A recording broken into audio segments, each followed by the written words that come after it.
government to do so.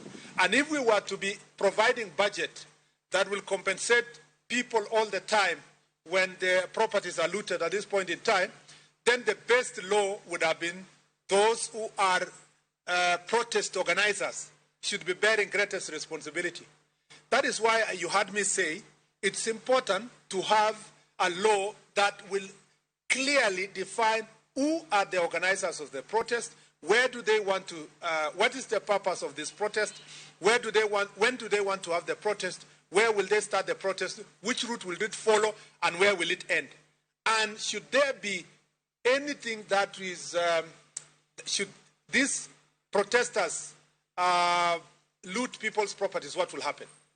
It is also important to organize public protests in such a way that the police can then provide necessary escort. The reason why I cited Mombasa is because Mr. Ali Nuno, who is the regional police commander, was properly briefed. The protesters followed defined route in Mombasa. They started at 10, they finished at 12. There was a small group that wanted to cause chaos at some point, but it wasn't as serious.